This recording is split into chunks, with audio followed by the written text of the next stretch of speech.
अस्सलाम वालेकुम नाज़रीन, मां हाँ सैयद मुनव्वर आलम तव्हां ॾिसी रहिया आहियो पॉइंट ऑफ ऑर्डर में अॼु असां मजमूई सियासी सूरत हाल मुख़्तलिफ़ सूबनि में क़ौमी असम्बली में जेका क़ानून साज़ी थी रही आहे उन जे हवाले सां ऐं जेका पेट्रोल जा अघ आहिनि, महांगाई आहे, मईशत आहे, इन टोटल सिचुएशन ते अॼु असां तफ़सीली ॻाल्हि ॿोल कंदासीं। ख़ासि तौर ते जेका पेट्रोल जा अघ वधिया आहिनि 30 रुपीज़ ऐं उनजो कहिड़ो इम्पैक्ट मईशत ते हूंदो, आवाम ते कहिड़ी सूरत हाल बीहंदी, छा थींदो इन में, अहिड़ी सूरत हाल में छा करणु खपे ऐं IMF जो पैकेज बलूचिस्तान में जेका बेअतमादी वारी रिथ हुई उनजो छा थियो, उन हवाले सां तव्हांखे तफ़सीली ॻाल्हि कंदासीं।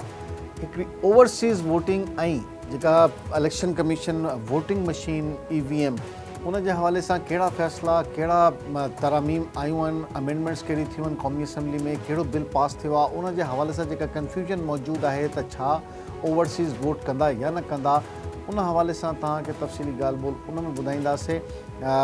जेको मजमूई सूरत हाल आहे उन जे हवाले सां ॻाल्हि ॿोल कंदासीं। शुरू कयूं था, पाकिस्तान जे आवाम जो मुस्तक़बिल छा थींदो, आवाम ते पेट्रोल जो बम, पेट्रोल जी क़ीमत में 30 रुपयनि जो इज़ाफ़ो, नई क़ीमत 180 रुपया थी वई। इमरान ख़ान 6 ॾींहंनि खां पोइ कहिड़ो फ़ैसिलो वठंदो, छा हुकूमत जल्द इलेक्शन कराईंदी, छा हुकूमती इतिहाद में नून लीग खे अकेलो कयो पियो वञे, हुकूमत अगरि जल्दी इलेक्शन न करायो त पोइ मौजूदा लंगड़ी मईशत खे केरु संभालींदो। वज़ीर आज़म शहबाज शरीफ़ इमरान ख़ान जो फौरी चूंडनि जो मुतालबो रद्द कयो आहे। मुल्क में आम चूंडनि कराइण जो फ़ैसिलो क़ौमी असम्बली कंदी। शहबाज शरीफ़ वज़ीर आज़म जो इहो चवणु आहे। बलूचिस्तान जे वॾे वज़ीर मीर अब्दुल क़ुद्दूस बज़िन जो ख़िलाफ़ बेअतमादी वारी रिथ नाकाम थी वई। तहरीक अदम एतमाद जे लाइ 13 मेंबरनि जी ज़रूरत हुई, जंहिं हक़ में 11 वोट पिया। इस्लामाबाद क़ौमी असम्बली ख़मीस ॾींहुं इलेक्शन तरमीम बिल 2022 जी मंज़ूरी ॾेई छॾी। ईंदड़ आम चूंडनि में इलेक्ट्रॉनिक वोटिंग मशीन जे इस्तेमाल खे ख़त्म करण जो बिल। समंड पार पाकिस्तान आम चूंडनि में वोट न ॾेई सघंदा, अञा इहो क्लियर आहे या न आहे, इहो साम्हूं जेको बिल आयो आहे उन में इहो ई आहे। बिल क़ौमी असम्बली में पास थी वियो। बिल पार्लिमानी मामलनि वारे वफ़ाक़ी वज़ीर मुर्तज़ा जावेद अब्बासी पेश कयो। बिल अक्सरियत राय सां मंज़ूर थियो। बिल अॼु सेनेट में मोकिलण जो इम्कान आहे ऐं भारतीय अदालत हुर्रियत अॻवान यासीन मलिक खे उमिरि क़ैद जी सज़ा ॿुधाई। हुर्रियत अॻवान खे दहशतगर्दी जी फंडिंग केस में सज़ा ॾिनी वई। यासीन मलिक हिकु बहादुर इंसानु आहे जंहिं हिन दौर में हिटलर मोदी खे चैलेंज कयो आहे। मिसाल यासीन मलिक वाइफ आहे यासीन मलिक जी। अंगारे ॾींहुं पाकिस्तान जी क़ौमी असम्बली में हुर्रियत अॻवान यासीन मलिक जे ख़ानदान सां यकजहती जो इज़हार कयो वियो। ओवरऑल सिचुएशन छा आहे, पॉलिटिकल अनसर्टिनिटी अञा आहे, उनजो मईशत ते छा असरु पए थो ऐं छा इहा हुकूमत मुद्दत पूरी कंदी या जल्द इलेक्शन थींदो, इमरान ख़ान 6 ॾींहंनि खां पोइ छा कंदो, इन हवाले सां ॻाल्हि ॿोल कंदासीं। हिन हवाले सां छा अपडेट रही आहे ऐं क़ौमी असम्बली में छा थियो, बिल कीअं पास थियो ऐं उन में कहिड़ी कहिड़ी तरामीम हुयूं, टेक्निकल ॻाल्हियूं आहिनि पर इहो सम्झणु ज़रूरी आहे। आवाम में जेका कन्फ्यूजन उनखे दूरि कयूं था। इस्लामाबाद खां असांजो नुमाइंदो, ख़ुसूसी नुमाइंदा असांखे असद शर साहब जॉइन कयो आहे। असद, अस्सलाम वालेकुम। वालेकुम।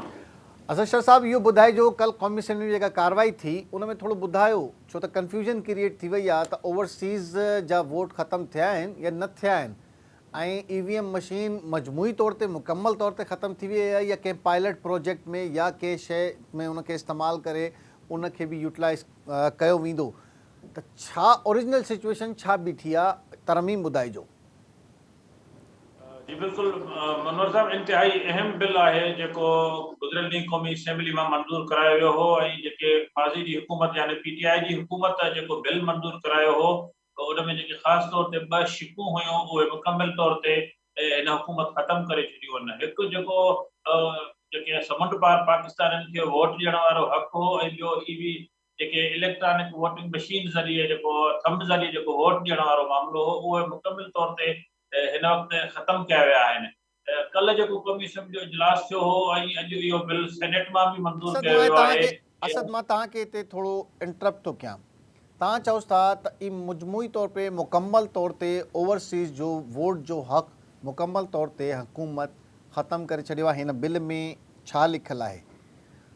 जी बिल्कुल, बिल ही जेको आहे मुंहिंजे हथ में आहे हींअर मुनर साहब, मां तव्हांखे नज़रनि खे ॾेखारे बि सघां थो त ठीकु आहे। हिन बिल में जेको कल्ह इलेक्शन सुधारण वारे हवाले सां हिन बिल जेको आहे उहो मां बिल्कुलु ई एज़ इट तव्हांखे पढ़ी ॿुधायां थो त हिन बिल में जेके ई वोटिंग मशीनियूं वारियूं शिकूं आहिनि उहे बि ख़तमु कयूं वयूं आहिनि ऐं अपोज़िशन तरफ़ां जेके इन समूरियूं जेके इन्हनि तरमीमुनि जी जेका हुकूमत अपोज़िशन आहे हिन वक़्तु उहे उन बिलनि जी हिमायत कई आहे। अच्छा। कल्ह इहो जेको उन सां इलेक्शन एक्ट 2017 जेको आहे न उन में तरमीमूं कयूं वयूं आहिनि ऐं जेका ख़ासि तौर ते इलेक्ट्रॉनिक वोटिंग मशीन ऐं ई वोटिंग मशीन वारियूं शिकूं आहिनि उहे ख़तमु कयूं वयूं आहिनि। इहो बिल कल्ह क़ौमी असेंबली में मुर्तज़ा जावेद अब्बासी जेको पार्लियामानी मामलनि वारो वज़ीर आहे उन पेश कयो।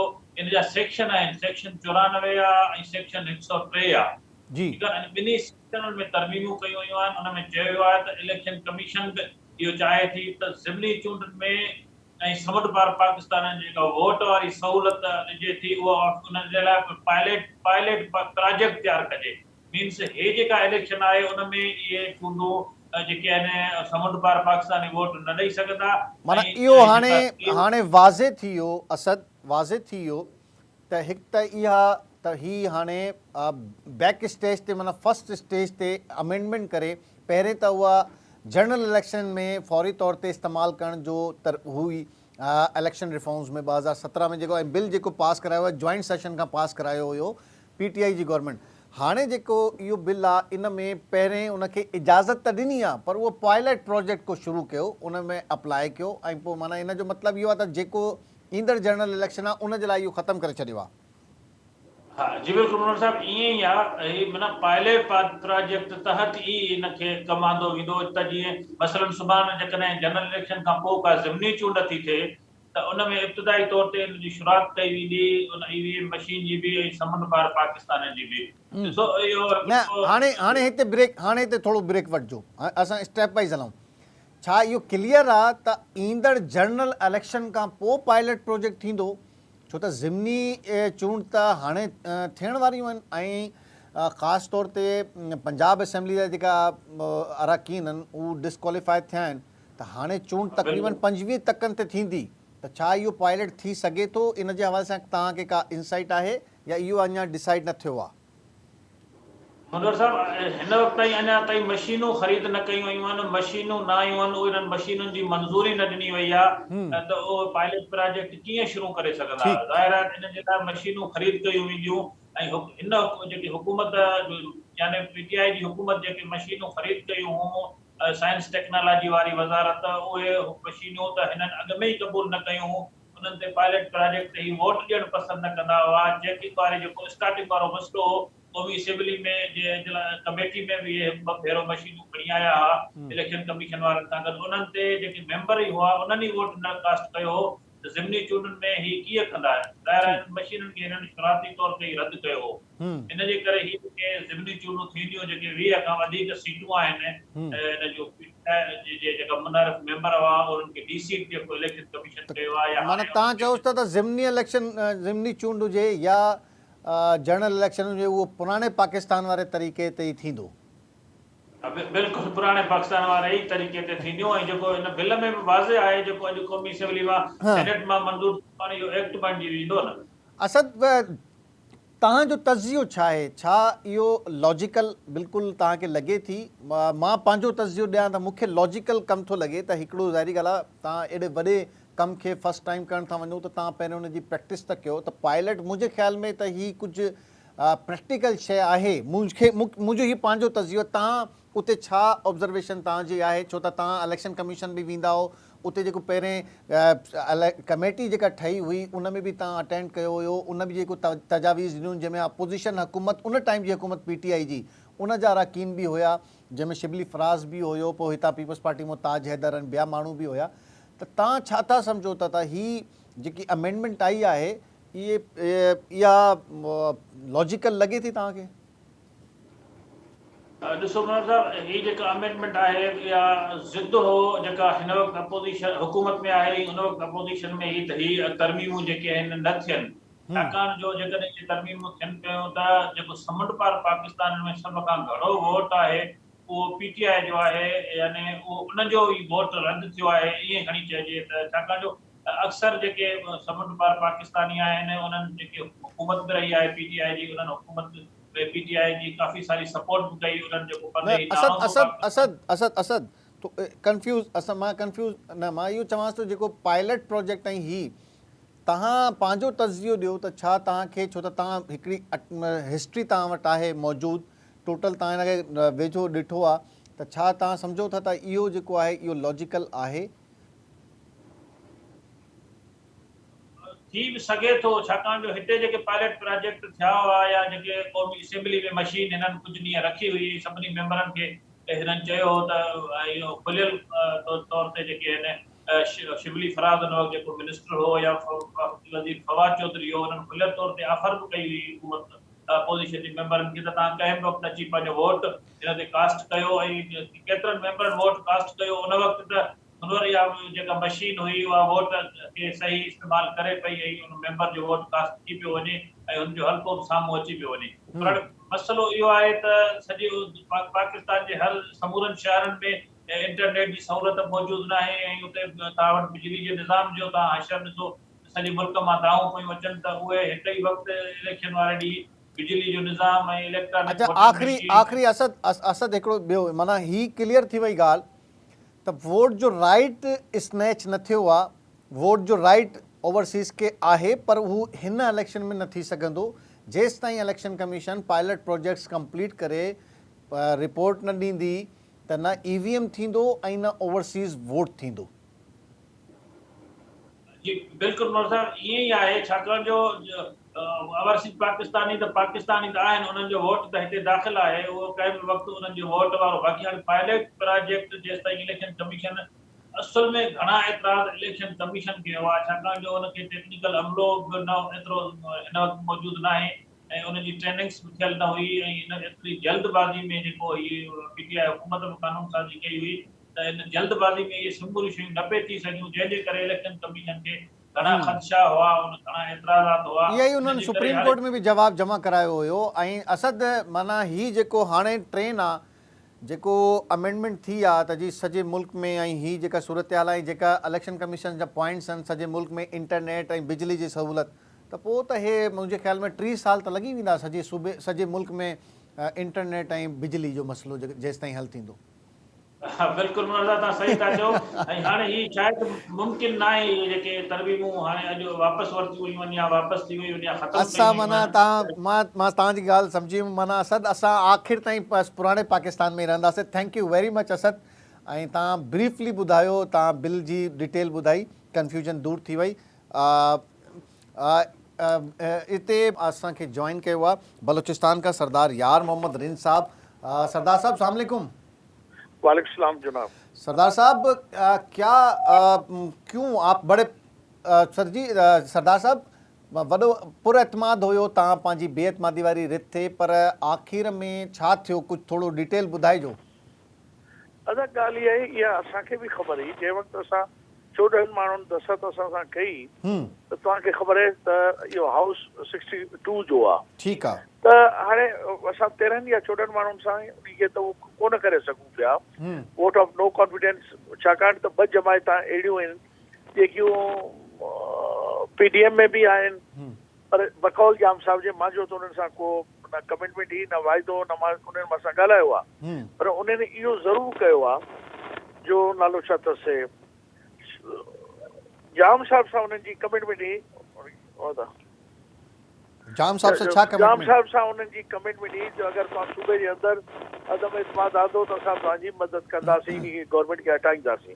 छाकाणि त मौजूदा जेकी गवर्नमेंट आहे उन जी, त कदूस मिज़ंजो साहिब आहे, चेयरमैन सेनेट संजराणी साहिब आहे, या उहे जेके इन्वेस्टर आहिनि, असां त पहिरें ॾींहुं अची टीवी ते मूं चयो त जेका इन्वेस्टर आहिनि, जे हेॾे अरबा रुपया ख़र्च कया आहिनि, उहा कंहिं बि सूरत में हिन हुकूमत खे टुटण न चवंदा।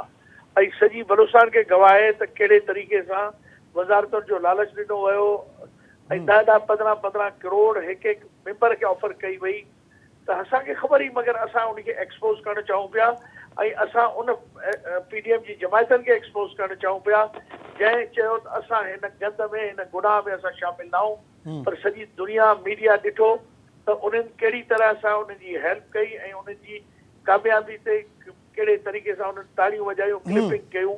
त इट मीन्स जो उहे हिन मौजूदा सेटअप असां जेको सम्झूं था त बलूचिस्तान जे लाइ हिकिड़ो अज़ाब आहे ऐं बलूचिस्तान जे साहिल वसाइल खे ऐं ग़रीब आवाम जो खून चूसियो थो वञे।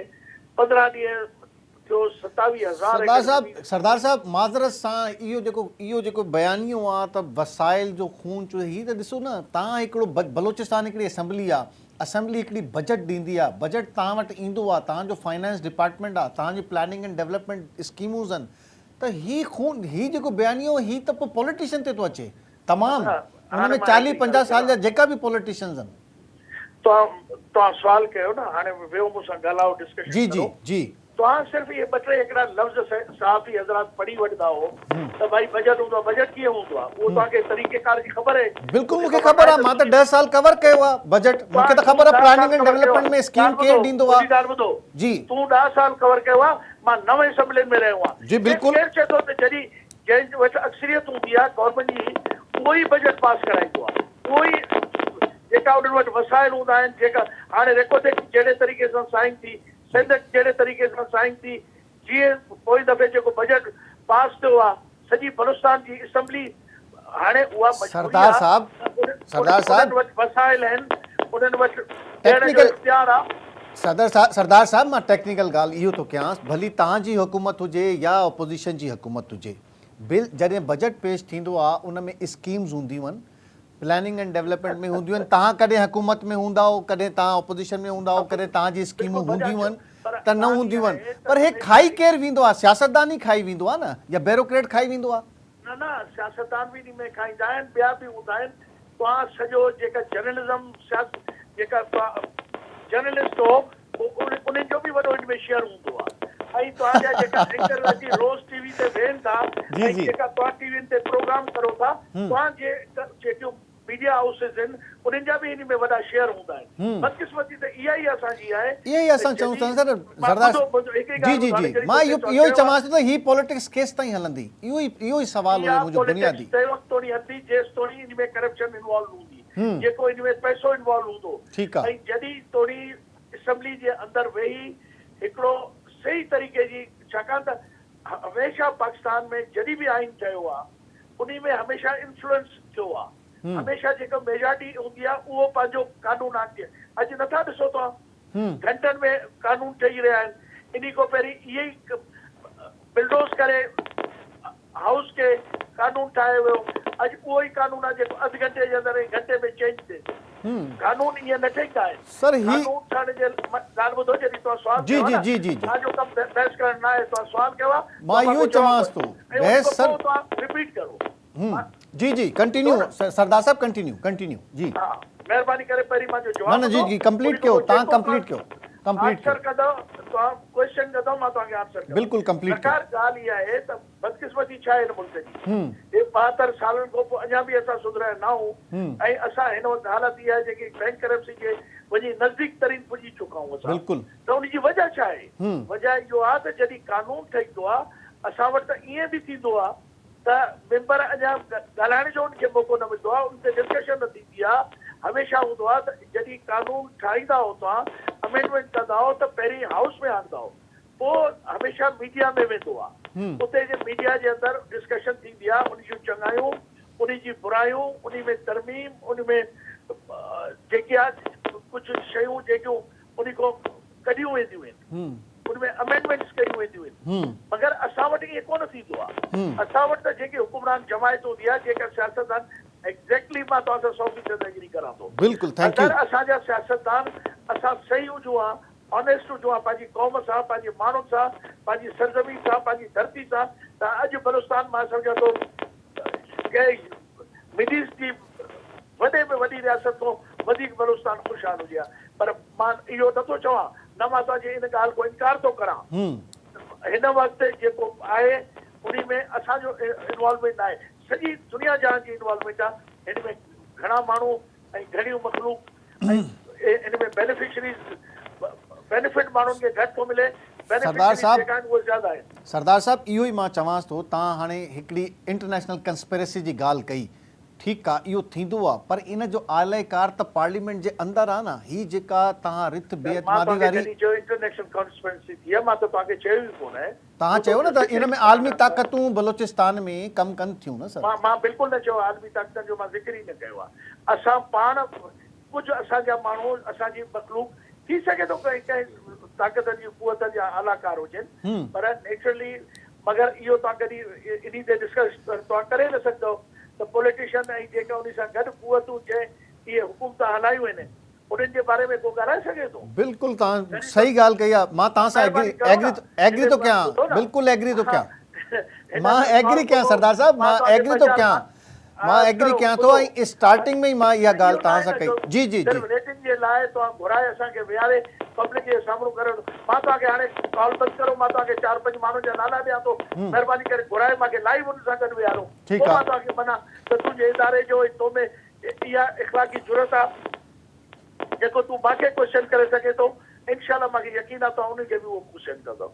थैंक यू वेरी मच सरदार यार मोहम्मद रिन साहब असां सां मौजूदु आहियो ऐं बाक़ाइदा तफ़सीली ॻाल्हि ॿोल असां सरदार यार मोहम्मद रिन साहब सां कई। जज़्बाती बि थी वियो काफ़ी ऐं सवाल हुया, ज़रूरु पंहिंजो मौक़िफ़ उन्हनि पूरो पेश कयो।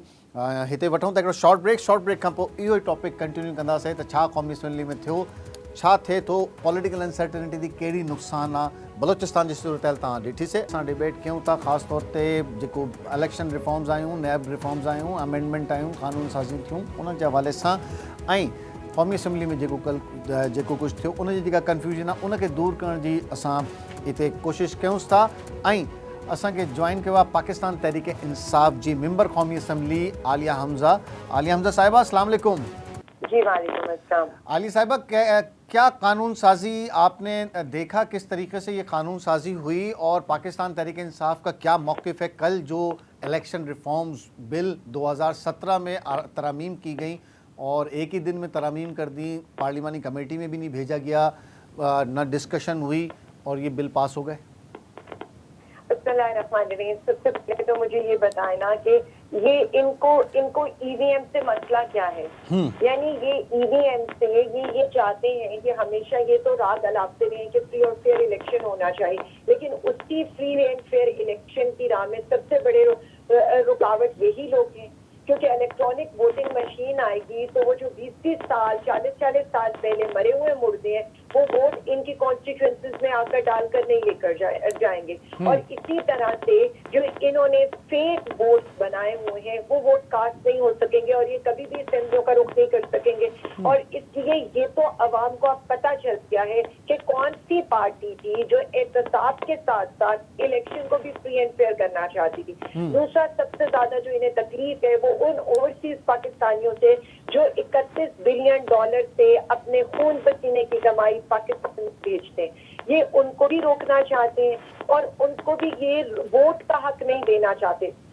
जरदारी जो सबसे बड़ी सिंध की बीमारी है उसने इन्हीं को गुमराह कहा था। यानी जो आपके मुल्क को अपने खून पसीने के पैसों से चला रहे थे आप उन्हें गुमराह कहते हैं, फिर आप उन्हें वोट का हक देने से रोक देते हैं और आप ही कहते हैं कि उन्हें ग्राउंड रियलिटीज का नहीं पता। हालांकि उन्हें सबसे ज्यादा इस मुल्क की ग्राउंड रियलिटीज का पता है और जितना वो इस मुल्क की मट्टी से प्यार करते हैं, शायद ये जो उनका पैसा जो अपने खून पसीने की कमाई भेजते हैं अगर वो ना दे जाए तो ये करप्शन करके बाहर के मुल्कों में पैसा ना रख सके। सबसे जो हमें ये आवाम को बताना है कि जी इन्हें अपना करप्शन का पैसा बाहर रखना तो मंजूर है, उसे ओवरसीज करना तो मंजूर है, लेकिन जो ओवरसीज पाकिस्तानी है उनका पाकिस्तान में पैसा आना मंजूर नहीं है। तो ये सबसे बुरी चीज है। उसके आलिया बाद साहिबा, आपका आ जाए। आलिया साहिबा, आप मेंबर कौमी असम्बली हैं अभी भी और आप रही हैं,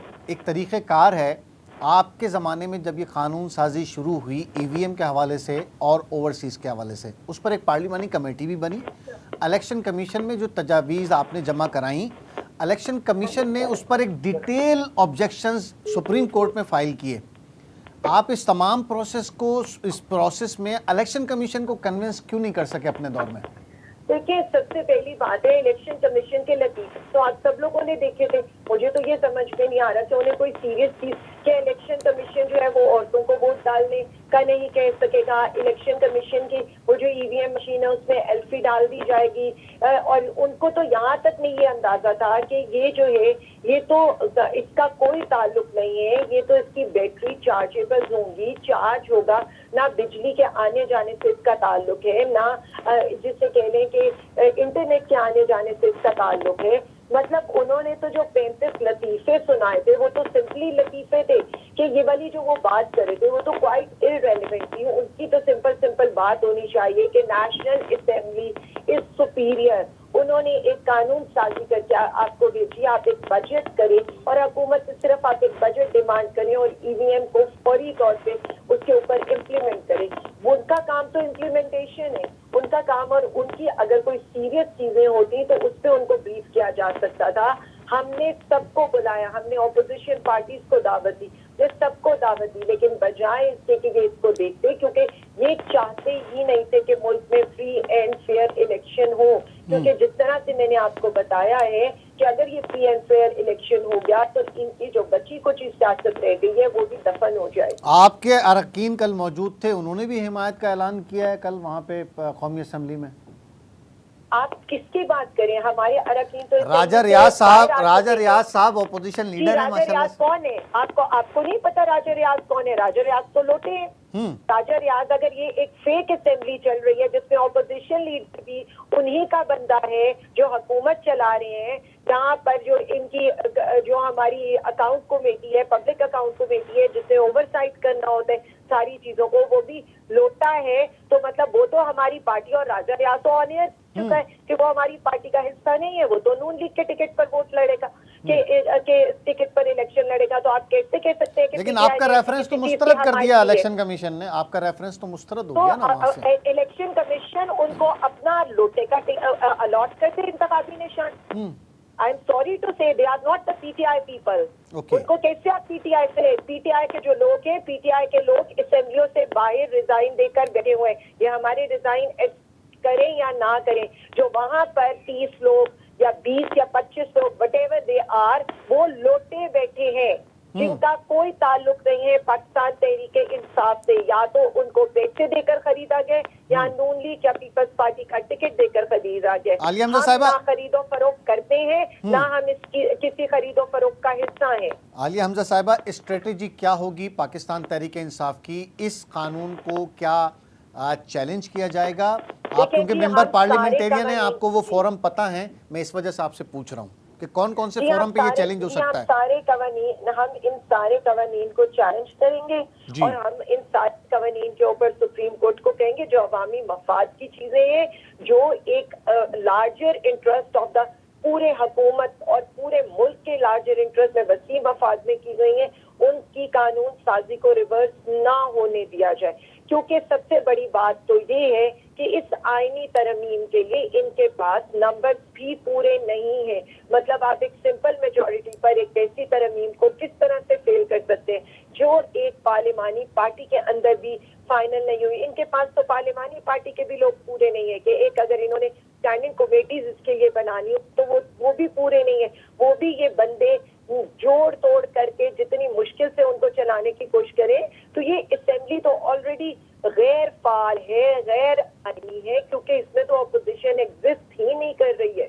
आलिया साहिबा, बेहतर नहीं है जो तरमीम हुई है, क्या बेहतर नहीं है वाकई एक पायलट प्रोजेक्ट कर लिया जाए, पहले देख तो लिया जाए कि वाकई एप्लीकेबल है भी कि नहीं? किसी बड़े इलेक्शन में एक ज़िमनी इलेक्शन तो करा लें कम से कम उस पर।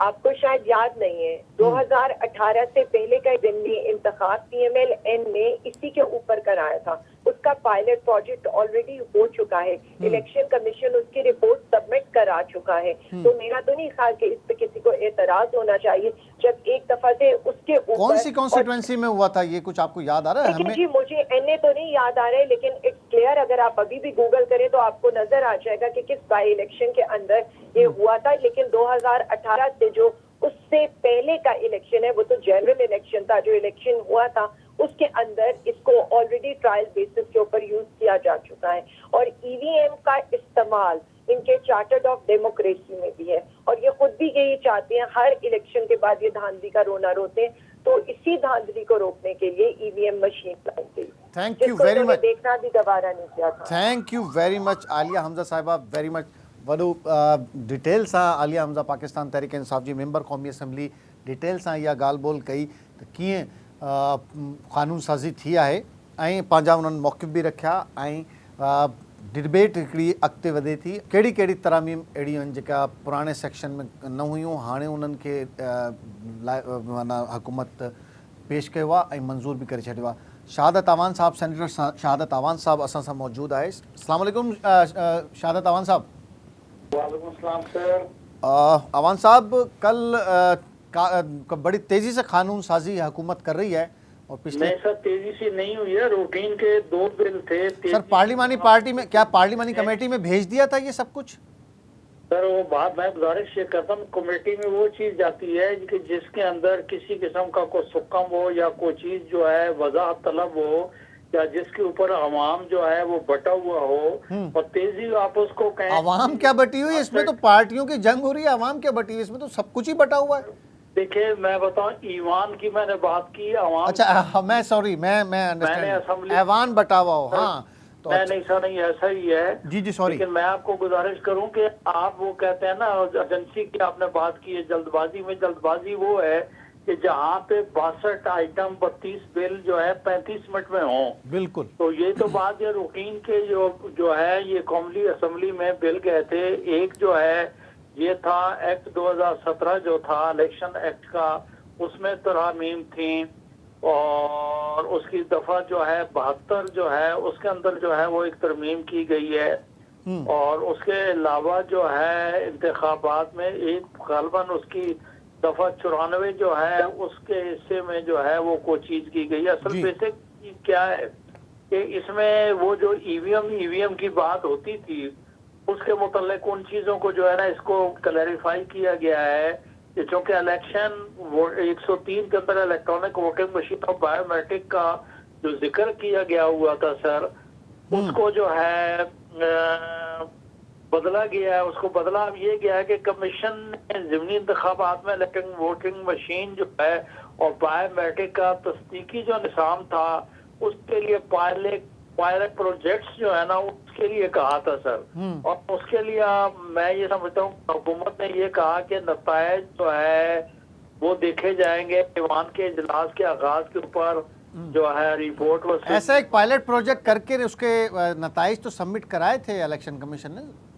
2018 में। गुजारिश मैं आपको वही कह रहा हूँ ना सर कि वो जो है इलेक्ट्रॉनिक वोटिंग मशीन को अगले इंतखाबात में इस्तेमाल करने के लिए तरमीम की गई थी, याद होगा आपको। बिल्कुल बिल्कुल ये लेकिन उसमें चूंकि तकनीकी मुश्किलात का जो है सामना करना पड़ रहा था, इसलिए इसके अंदर जो है तरमीम जो है वो की गई। नेशनल असेंबली ने कल जो है ना सर वो वोटिंग जो है और ईवीएम के इस्तेमाल से पहले पायलट प्रोजेक्ट जो है मुनक्किद करने के लिए बदल कानून साजी की और आज जो है सेनेट में आया और सेनेट में ये बिल जो है मंजूर हो गए सर। तो आप समझते हैं कि अभी जो 25 ज़िमनी इंतखाबात होने हैं मुख्तलिफ कॉन्स्टिट्यूंसीज़ में, उसमें किसी एक में ये काबिल इस्तेमाल हो सकेगी या अभी आइंदा किसी ज़िमनी इंतखाब का वेट किया जाएगा? लेकिन सर बात ये है कि ये तो इलेक्शन कमीशन जो है सर वो पहले ये कोई ऐसी कोई नई चीज़ नहीं है। इलेक्शन कमीशन जो है वो अदालतों के सामने जो है वो अपनी राय पहले से दे चुका है। और मैं कहूँ कि इलेक्शन कमीशन क्या कहेगा, क्योंकि इलेक्शन कमीशन एक आज़ाद अदारा है, वो हुकूमत का हिस्सा तो नहीं। उसी की राय की रोशनी में कानून साजी की गई ना। मैं इसलिए क्योंकि आप वहाँ पे मौजूद हैं, मैं इसलिए कह रहा हूँ कि अगर उसी की राय की रोशनी में ये सब कुछ हुआ है, मैं इसलिए कह रहा हूँ। लेकिन सर गुजारिश ये है कि मैं आपको कहूँ कि उसमें आम इंतखाबात कहे गए, उसमें जो है वो बाय इलेक्शन का लफ्ज इस्तेमाल नहीं किया गया और आम इंतखाबात जो हैं वो तो अगले साल में जाके होंगे, तो उसकी बात करें सर आप। अच्छा, उस पर उसमें जो है उससे पहले पायलट प्रोजेक्ट हो सकता है, आप ये कह रहे हैं? ऐसा मुमकिन है?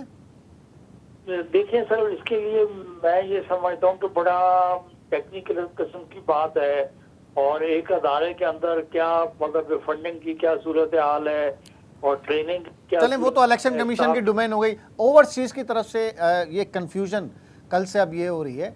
आज आजम नज़ीर साहब ये कह रहे थे कि जी हमने उनके वोट का राइट स्नैच नहीं किया, लेकिन अभी मुस्तकबिल करीब में उनके वोट को इस्तेमाल नहीं किया जा सकता। तो ओरिजिनल आर्टिकल तब्दील क्या हुई?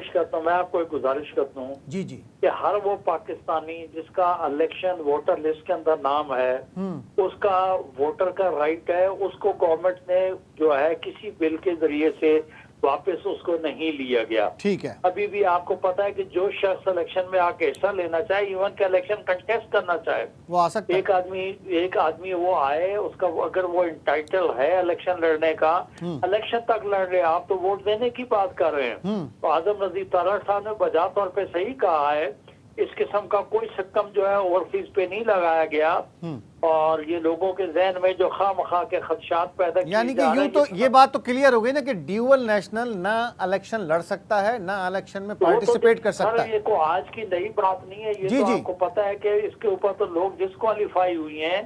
जिन लोगों के पास नेशनलिटी थी, आप देख लें ना कि वोटर साहब जो है उनके पास क्या था, और वो सीट जो होल्ड कर रहे थे उससे भी वो चले गए। बिल्कुल।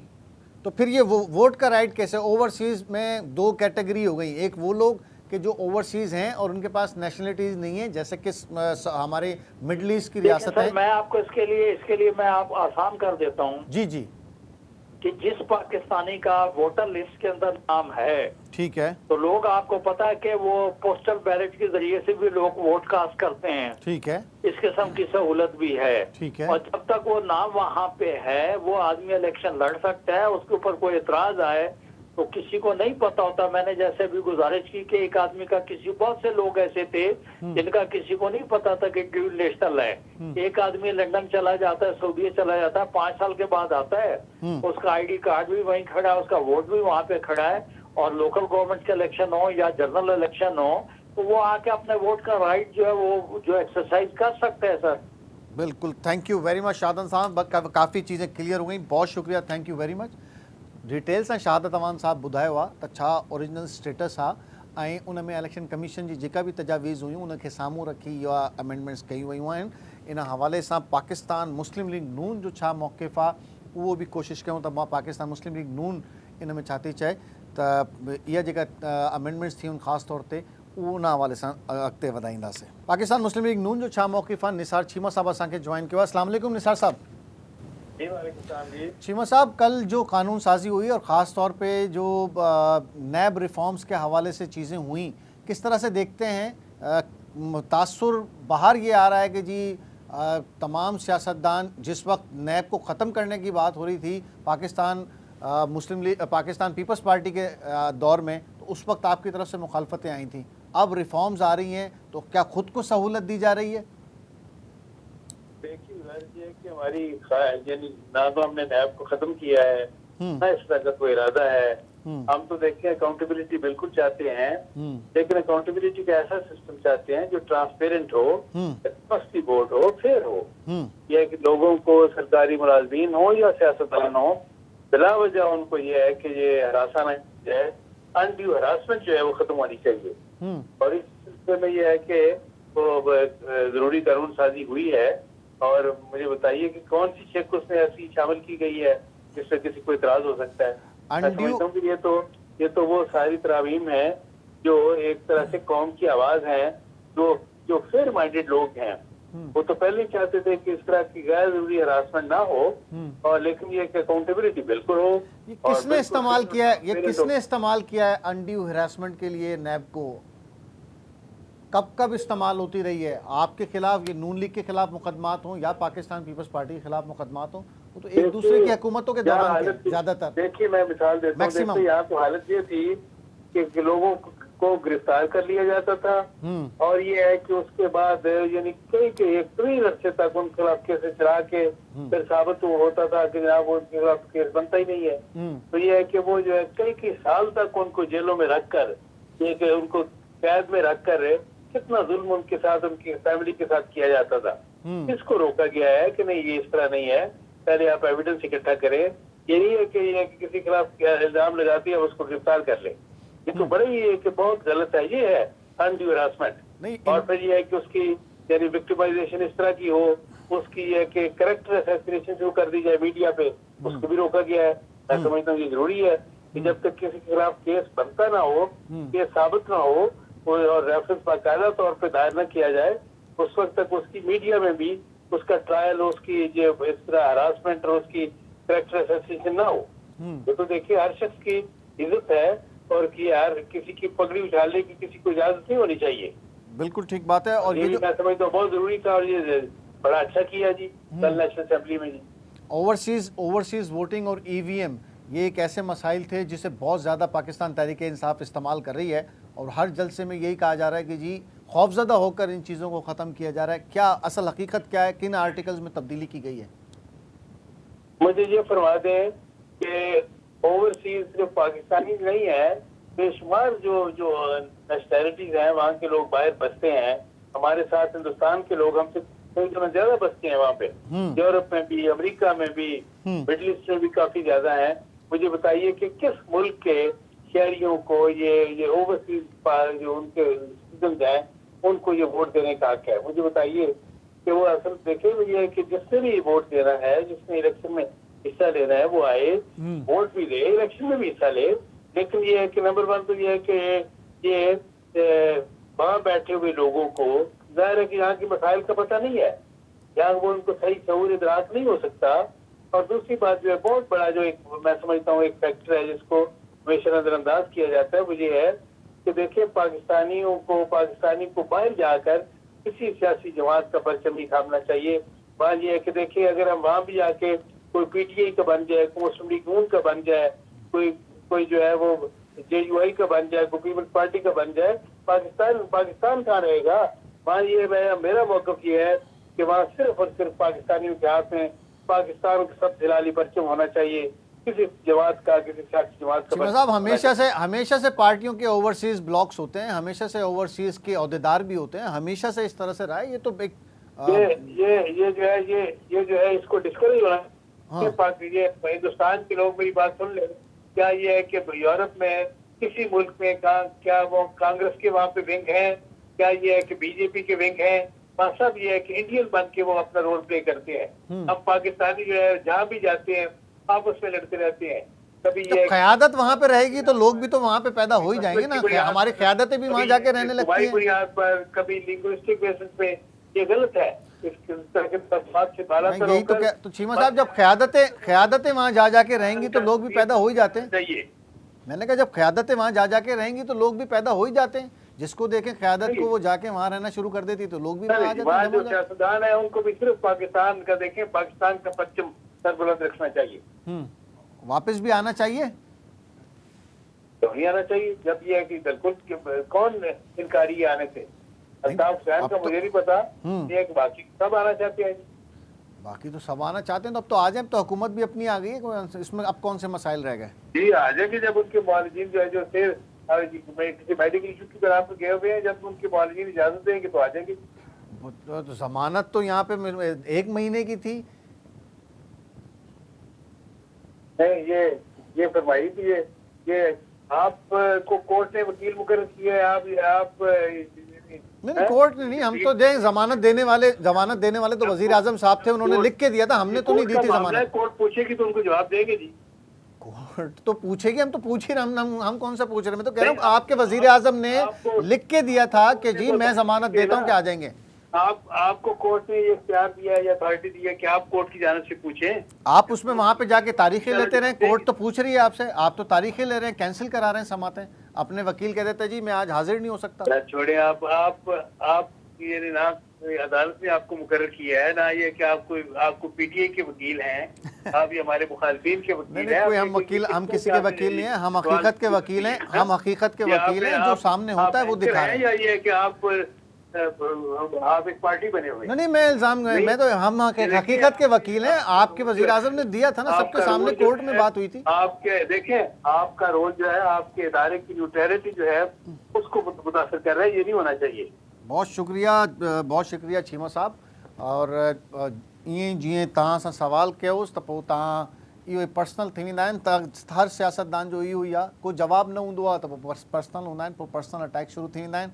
ऐं एज़ ए होस्ट इहो मुंहिंजी रिस्पॉन्सिबिलिटी आहे त गेस्ट हिकिड़ो आयो आहे असां उन सां सवाल बि कयूं ऐं उनखे एतिराम बि ॾियूं जहिड़ो होश जो कमु न आहे। असां ओवरऑल पॉलिटिकल सिचुएशन ते तव्हांजे साम्हूं सॼी सिचुएशन रखी आहे, तमामु पार्टियुनि जो मौक़िफ़ रखियो आहे, ख़ासि तौर ते ओवरसीज़ जी वोटिंग जे हवाले सां ऐं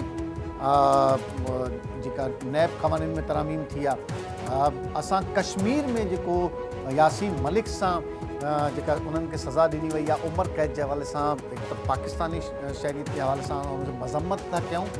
गैर क़ानूनी तौर ते इहा सज़ा ॾिनी वई आहे, वकील न ॿुधाया विया आहिनि, उन में जेको विक्टिम आहे उनखे ॿुधियो न विया ऐं वन साइडेड हिकु डिसीशन आहे जेको गैर क़ानूनी आहे। आलमी अदालत में इनखे चैलेंज ज़रूरु करणु खपे। पाकिस्तानी हुकूमत, फॉरेन मिनिस्टर्स ऐं हर फोरम ते इहा आवाज़ ज़रूरु उथारणु खपे।